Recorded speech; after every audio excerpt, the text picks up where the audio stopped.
Les troubles de l'érection surviennent à tout âge, mais souvent à un âge avancé vers 50 ans. Selon les études, un homme sur 10 souffrirait de dysfonctionnement érectile. Bonjour, bienvenue sur notre chaîne Allo Docteur TV. Moi je suis Dr Léonard Ngala-Mouloumen.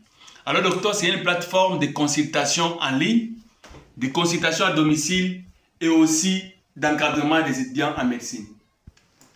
Sur cette chaîne, nous parlons de la santé sexuelle car nous voulons briser les tabous qui sont autour du sexe. Si c'est votre première fois de suivre notre vidéo, veuillez vous abonner et activer la cloche de notification pour que vous soyez avertis toutefois qu'il y a une nouvelle vidéo sur cette chaîne. Les troubles de l'érection correspondent à la diminution durable d'une érection. Les dysfonctionnements, qu'on appelle dysfonctionnement érectile, c'est dû à la diminution de la durabilité d'une érection. Cette cause est fréquente chez beaucoup d'hommes, mais aussi à partir de 50, au-delà de 50 ans, beaucoup d'hommes manifestent les troubles de dysfonctionnement. Mais actuellement, on remarque aussi que même les jeunes couples, les jeunes garçons commencent à faire des dysfonctionnements érectiles. De quoi il s'agit? Suivez la vidéo et vous aurez plus de détails. Aujourd'hui, sur cette chaîne, nous allons parler de dysfonctionnement érectile ou les troubles de l'érection.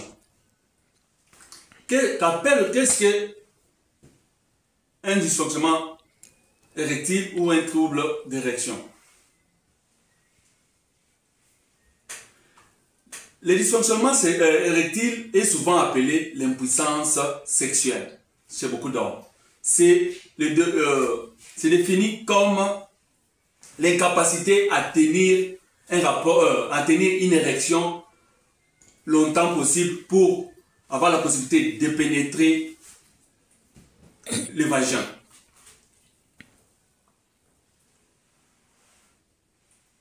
Toutefois, beaucoup d'hommes trouvent ces difficultés, mais les autres ne les ressentent pas, les autres le ressentent et n'arrivent pas à l'orgasme, donc à l'éjaculation. Donc, avec les troubles érectiles, ça ne permet pas à l'homme d'arriver à l'orgasme ou d'arriver à l'éjaculation. Mais quand est-ce qu'on peut parler d'un problème d'érection? C'est lorsque l'homme ne parvient pas à tenir une érection lors d'un rapport sexuel et c'est là pendant 3 mois. Et c'est là pendant 3 mois. C'est à ce moment-là qu'on parle d'un dysfonctionnement érectile. Et aussi lorsque les dysfonctionnements érectiles se répètent chaque fois que l'homme veut faire un rapport sexuel, il n'a pas la possibilité de tenir une longue érection. C'est à ce moment-là, ici, les conséquences là font plus de 3 mois, on parle d'un dysfonctionnement érectile. Ces troubles se différencient, les dysfonctionnements érectiles se différencient des pannes d'érection. Les pannes d'érection, ça veut dire peut-être c'est une personne qui a fait trop les rapports sexuels pendant des jours, il y a un moment où il n'arrive pas à tenir une érection, mais après un repos, il revient à normal. Ça, c'est la panne d'érection. Mais les troubles érectionnels, ça veut dire ça vient répétitivement et l'homme est obligé d'être mis sous un traitement pour tenir son érection. À part les troubles de dysfonctionnement érectile, il y a aussi d'autres troubles d'érection que nous allons citer ici. On ne va pas plus entrer dans le détail. Nous avons le priapisme. Priapisme, c'est une érection qui dure trop longtemps et ça va mettre l'homme mal à l'aise. Une érection qui dure plus de 2 heures, 3 heures. Donc ça prend beaucoup de temps et puis le pénis ne revient pas à l'état flasque, il reste tendu pendant un long moment. Ça crée des problèmes au niveau du pénis et l'homme a de trop fortes douleurs. Ça, c'est ce qu'on appelle le priapisme. Il y a aussi la maladie de Peyronie. La maladie de Peyronie, c'est lié à une fibrose au niveau du corps caverneux. Et cette fibrose empêchera le pénis en entrée en érection. Donc, ça va orienter le pénis si c'est à gauche, à droite, en bas ou en haut. Donc, ça, c'est la maladie de Peyronie. Donc, la fibrose qui est à l'intérieur du corps caverné va désorienter le pénis à gauche ou à droite, en bas ou en haut. Donc, cette maladie aussi peut rester définitive ou ça peut régresser à force que la fibrose est en train de partir. Dans le même cas, on va parler aussi de l'éjaculation précoce. L'éjaculation précoce, c'est une éjaculation qui intervient avant même la pénétration. Avant la pénétration ou quelques secondes après la pénétration. Ça, c'est l'éjaculation précoce. Il y a aussi les gens qui font l'éjaculation précoce. Avant même d'entrer, il a déjà éjaculé. Donc, ils font des éjaculations précoces. C'est pourquoi ce n'est pas un trouble d'érection, mais on les met aussi comme un trouble d'érection. Mais ce n'est pas un trouble d'érection. Ça, c'est une autre maladie. Quelles sont les causes des troubles d'érection ou des dysfonctionnements érectiles? Parmi les causes, nous avons 3 types de causes. Nous avons les causes physiques, nous avons les causes psychologiques, et puis nous avons certains médicaments qui interviennent pour créer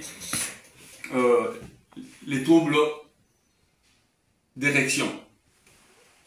Nous allons parler au premier point des affections ou des affections physiques. Donc, les troubles d'érection qui sont affectés physiquement. Donc, les affections physiques des troubles d'érection. Avec les affections physiques, les dysfonctionnements érectiles apparaissent progressivement.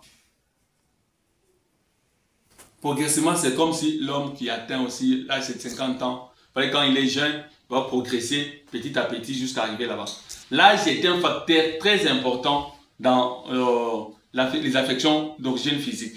L'âge est un facteur très important parce qu'à force aussi de monter en âge, la puissance sexuelle diminue. Pourquoi? Quelles sont les causes physiques? Nous avons les risques cardiovasculaires. Les risques cardiovasculaires. Le dysfonctionnement érectile est considéré comme un symptôme majeur d'une maladie du cœur, d'une maladie cardiaque. Donc, beaucoup d'hommes qui font des maladies cardiaques se manifestent aussi par les dysfonctionnements érectiles. Pourquoi? Parce que l'érection en soi, c'est le sang qu'on envoie au niveau du pénis. Mais quand l'homme a déjà un problème par rapport à son système cardiovasculaire, il y aura aussi des difficultés que le sang arrive au niveau du pénis en une grande quantité pour tenir une longue érection. L'athérosclérose. L'athérosclérose, c'est là dire les artères se bouchent. Les artères se bouchent. Ça peut toucher aussi quand la personne grandit, ça peut toucher aussi les gens. Et puis ça peut empêcher aussi les sangs d'arriver au niveau du corps caverné. Il y a l'hypertension, il y a le diabète, il y a les tabacs, il y a l'alcool. Toutes ces causes-là sont des causes physiques qui peuvent engendrer une érection, un dysfonctionnement érectile. Il y a deuxième point, c'est nous avons aussi les lésions des nerfs. Il y a les nerfs qui sont détruites et qui ne vont pas faire parvenir l'homme à entrer en érection parce que l'érection aussi c'est quelque chose de visuel.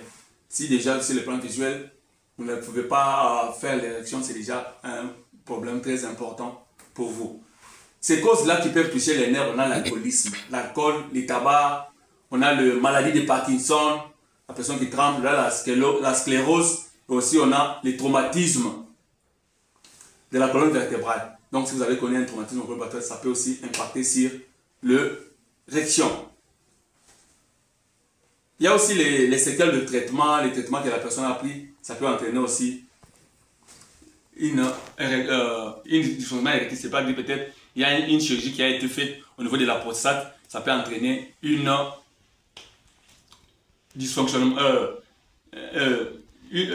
dysfonctionnement érectile. Deuxième cause, c'est les causes psychologiques. Ça, c'est ce qui est lié à la psychologie. Principalement, c'est l'anxiété ou le stress. La personne elle-même déjà, elle connaît qu'elle a des difficultés d'entrer en érection Psychologiquement, ça l'affecte. Même s'il est devant une femme, il va penser toujours qu'il ne va pas entrer en érection et ça va jouer sur lui. Et puis, réellement, il ne va pas entrer en érection. Il sera anxieux et stressé. Quand on parle du rapport sexuel, ça va encore l'affaiblir plus. Ça, ce sont des causes psychologiques.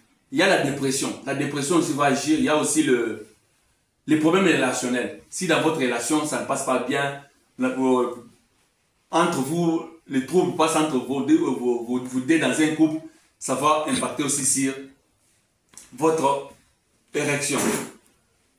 Il y a aussi l'absence de libido, donc diminution de désir sexuel. Ça peut impacter aussi sur l'érection. Le troisième type de cause, c'est les causes liées aux médicaments.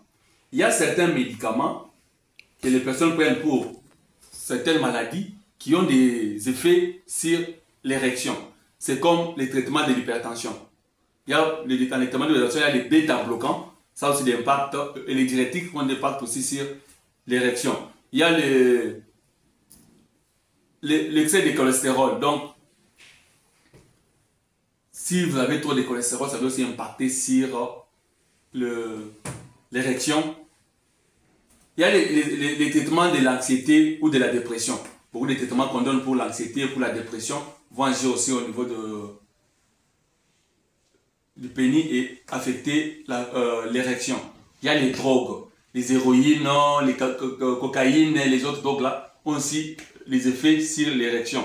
Il y a aussi l'alcool et le tabagisme. On a déjà parlé de ça. L'alcool et le tabagisme agissent beaucoup sur l'érection. Après tout ça, comme vous avez déjà déterminé que l'homme est là, comment déterminer une érection d'origine physique et une érection d'origine... Comment vous devez déterminer d'abord l'origine d'une érection? Ça devait être une érection d'origine physique ou d'autre origine. Une érection d'origine physique,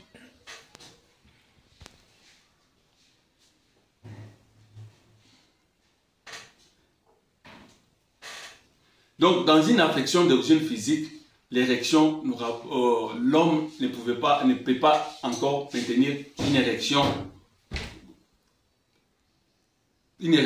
durable. Donc, ce sera une érection qui aura peu de temps. Lorsque les érections surviennent encore la nuit, le matin, comme chaque fois que l'homme a les érections, la nuit et le matin, ça ce sera un dysfonctionnement d'origine psychologique. Donc, si on travaille sur la psychologie, l'érection peut revenir. Mais les érections, si l'homme n'a aucune érection, n'a aucune réaction, on lui donne des films pornographiques et autres pour voir, n'a pas d'érection et autres, ça ce sont des affections physiques. Donc là, si vous voulez traiter, il faut traiter physiquement les causes. Nous avons parlé des causes physiques. Si vous avez aimé notre vidéo, nous disons merci. Il ne faut pas se laisser jusqu'à la fin. Aimez notre vidéo et partagez pour de nouvelles expériences.